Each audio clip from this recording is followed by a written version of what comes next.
अवघ्या जगाला कोरोनानं काय दिलं हे आपण पाहिलंय, पण आता पुन्हा एकदा एका जीवघेण्या व्हायरसनं जगाला चिंतेत टाकलंय. आफ्रिकेत थैमान घालणाऱ्या इबोलानं भारतात शिरकाव केलाय का? बंगळुरूमध्ये एका महिलेत इबोलाची लक्षणं आढळल्यानं देशभरात हाय अलर्ट जारी करण्यात आलाय. पुण्यातील NIV मध्ये नमुने तपासणीसाठी पाठवण्यात आले. तर काय आहे हा इबोला व्हायरस आणि भारत या धोक्याला सामोरं जाण्यासाठी किती सज्ज आहे, जाणून घेऊयात सविस्तर. नमस्कार, मी अक्षरा चोरमारे आणि आपण पाहताय लोकमत. तर मिळालेल्या माहितीनुसार 23 मेला युगांडाहून बंगळुरूला आलेल्या एका 28 वर्षीय महिलेला इबोलाची सौम्य लक्षणं दिसून आली. विमानतळावर तपासणी करताना तिच्यात ताप आणि अंगदुखीसारखी लक्षणं आढळल्यानं तातडीनं तिला विलगीकरण कक्षात दाखल करण्यात आलं. हे प्रकरण इतकं गंभीर होतं की त्वरित तिचे नमुने हे तपासणीसाठी पुण्यातल्या राष्ट्रीय विषाणू विज्ञान संस्थेकडे म्हणजेच NIV कडे पाठवण्यात आले. इबोला सारखा जीवघेणा विषाणू हा आपल्या देशात येऊ नये यासाठी यंत्रणा युद्ध पातळीवर काम करतायत. पण हा इबोला विषाणू नेमका काय आहे? तर इबोला विषाणू हा फायलोविरिडी कुटुंबातील एक अत्यंत आक्रमक आणि प्राणघातक विषाणू आहे. 1976 मध्ये इबोला नदीच्या खोऱ्यात तो सगळ्यात आधी सापडला आणि म्हणूनच त्याला इबोला हे असं वेगळं नाव मिळालं.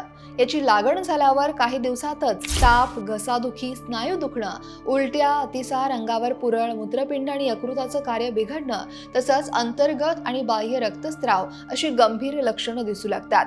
इबोलाचा मृत्यूदर हा 25% ते 90% असू शकतो. तर सध्या युगांडामध्ये, काँगोमध्ये पसरलेल्या बुंडीबग्यो या स्ट्रेनचा मृत्यूदर 30 ते 50% आहे. हा विषाणू संक्रमित व्यक्तीच्या रक्ताच्या, शरीरातील इतर द्रवांच्या किंवा दूषित वस्तूंशी थेट संपर्कातून पसरतो.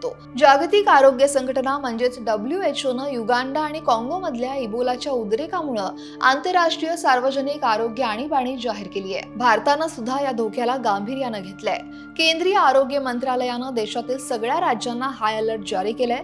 विशेषतः आफ्रिकन देशांमधून येणाऱ्या प्रवाशांची विमानतळांवरच कडक तपासणी होते.